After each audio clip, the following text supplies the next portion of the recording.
ബിസ്മില്ലാഹിർ റഹ്മാനിർ റഹീം.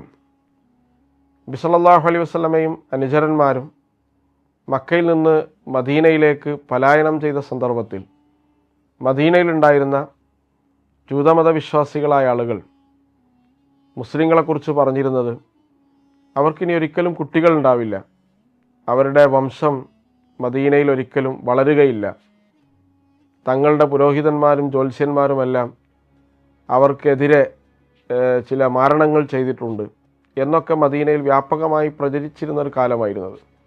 അങ്ങനെയാണ് ഗർഭിണിയായ അസ്മാ റളിയല്ലാഹു അൻഹ മദീനയിലേക്ക് ഹിജറ ചെയ്തു വരുന്നത്. ഖുബായിലെത്തി. അവിടെ വെച്ച് അവർക്ക് പ്രസവവേദന അനുഭവപ്പെട്ടു.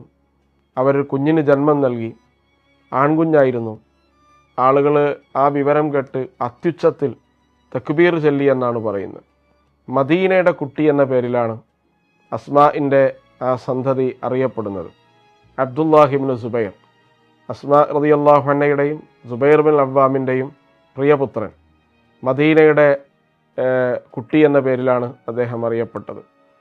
നബി സല്ലല്ലാഹു അലൈഹി വസല്ലമയുടെ വല്ലിപ്പയായ സിദ്ദീഖുൽ അക്ബർ റളിയല്ലാഹു അൻഹുവിൻ്റെ ഒക്കെ ശിക്ഷണത്തിൽ വളർന്ന് വലുതായി ഇസ്ലാമിക സമൂഹത്തിന് വലിയ രീതിയിൽ സേവനങ്ങൾ ചെയ്ത വ്യക്തിത്വമാണ് അദ്ദേഹം. നബി സല്ലല്ലാഹു അലൈഹി വസല്ലമയുടെ വഫാത്തിന് ശേഷം ഇസ്ലാമിക ചരിത്രത്തിൽ ദീർഘകാലം ജീവിച്ചൊരു സഹാബിയാണ് അബ്ദുല്ലാഹിബ്നു സുബൈർ.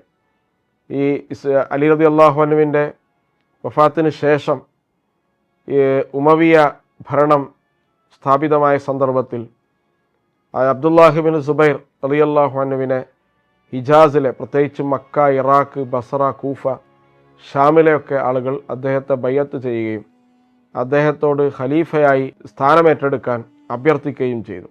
അങ്ങനെ മക്കയും മദീനയും ഉൾപ്പെടെയുള്ള പ്രദേശങ്ങളുടെ അധികാരിയായി അബ്ദുല്ലാഹിബ്നു സുബൈർ ചുമതലയേൽക്കുകയാണ്. അദ്ദേഹത്തെ ആയിരുന്നു അന്ന് അമീറുൽ മുഅ്മിനീൻ എന്ന പേര് വിളിച്ചിരുന്നത്. പക്ഷേ ഖലീഫ അബ്ദുൽ മലിക്കിൻ്റെ ഏറ്റവും കുപ്രസിദ്ധനായ ഗവർണറായിരുന്നു ഹജ്ജാജ് ബിൻ യൂസുഫ്. അദ്ദേഹം അബ്ദുല്ലാഹിബ്നു സുബൈറുമായി യുദ്ധം ചെയ്യുന്നു. വലിയ സൈനികരുമായി മക്കയിൽ കഅബ വളയുന്നു. കഅബയുടെ ഒരു ഭാഗം പൊളിക്കുന്നു. അബ്ദുല്ലാഹിബ്നു സുബൈറിനെ പിടികൂടാനുള്ള എല്ലാ സജ്ജീകരണങ്ങളും നടത്തുന്നു. ആ സന്ദർഭത്തിൽ അബ്ദുല്ലാഹിബ്നു സുബൈറും മാതാവായ അസ്മാ റളിയല്ലാഹു അൻഹയും തമ്മിലുള്ള സംഭാഷണം ചരിത്രത്തിൽ ഏറ്റവും ഹൃദ്യമായി രേഖപ്പെടുത്തിയിട്ടുണ്ട്. ഉമ്മയോട് പറയാൻ, ഉമ്മ, ഞാൻ ഏതായാലും രക്തസാക്ഷിയാവാൻ പോവുകയാണ്, എന്നെ ഹജ്ജാജ് പിടികൂടും, അതിലെനിക്ക് യാതൊരു ബേജാറുമില്ല.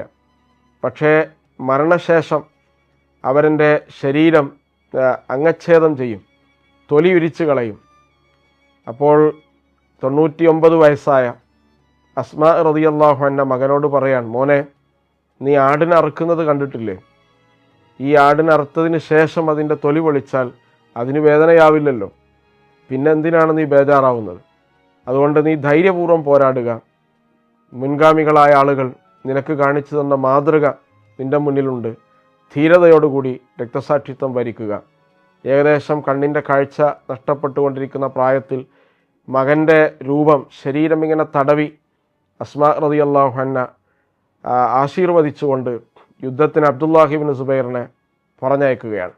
അങ്ങനെ രൂക്ഷമായി അദ്ദേഹം പോരാടി. ഒടുവിൽ അദ്ദേഹം രക്തസാക്ഷിയായി. അദ്ദേഹത്തിൻ്റെ തല ഛേദിച്ചുകൊണ്ട് കുന്തത്തിൽ നാട്ടി ഹജ്ജാജ് ബിൻ യൂസുഫ് കഅബയുടെ ചാരത്ത് വെച്ചു. ആളുകളെല്ലാം അത് കണ്ട് കരഞ്ഞു. അതിൽ ഞാൻ നേരത്തെ സൂചിപ്പിച്ചതുപോലെ അബ്ദുല്ലാഹിബ്നു ഉമർ റളിയല്ലാഹു അൻഹു ഏങ്ങി കരഞ്ഞു. അസ്മാ എന്ന് പറയുന്ന വൃദ്ധയായ മാതാവ് മകൻ്റെ കുന്തത്തിൽ നാട്ടിയ തല കാണാൻ വേണ്ടി കഅബയിലേക്ക് വരുന്ന രംഗമുണ്ട്. അതുകണ്ട് അക്കാലത്തുണ്ടായിരുന്ന എല്ലാവരും കരഞ്ഞു. അവരെ ആ കാഴ്ച കണ്ടിട്ട് അവർ പറയാൻ, ഹദ്റത്ത് യഹ്യ അലൈഹിസ്സലാമിനെ ഇതുപോലെയാണ് ശത്രുക്കൾ ചെയ്തത്, അതുകൊണ്ട് എനിക്ക് ബേജാറോ പ്രയാസമോ ഇല്ല. മകൻ്റെ മരണത്തിൽ ഞാൻ അഭിമാനിക്കുന്നു, രക്തസാക്ഷിത്വത്തിൽ അഭിമാനിക്കുന്നു എന്ന് പറഞ്ഞ് അവർ തിരിച്ചു പോവുകയാണ്. പിന്നീട് 10 ദിവസം കഴിഞ്ഞപ്പോൾ അസ്മാ റളിയല്ലാഹു അൻഹയും അള്ളാഹുവിലേക്ക് യാത്രയായി. എല്ലാ പണ്ഡിതനും ഖുർആനിലും ഹദീസിലും കർമ്മശാസ്ത്രത്തിലുമെല്ലാം അവഗാഹമുള്ള പണ്ഡിതനും പോരാളിയും മികച്ച ഭരണാധികാരിയും കൂടിയായിരുന്നു അബ്ദുല്ലാഹിബ്നു സുബൈർ എന്ന് പറയുന്ന സഹാബി.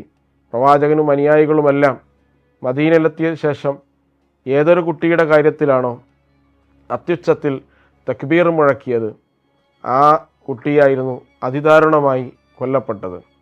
നബി സല്ലല്ലാഹു അലൈഹി വസല്ലമ അസ്മാ റളിയല്ലാഹു അൻഹയുടെ അടുത്ത് എത്തി ആ കുട്ടിയെ ചേർത്ത് പിടിച്ച് തൻ്റെ ഉമിനീര് ആ കുട്ടിയുടെ വായിലേക്ക് നൽകുകയാണ്.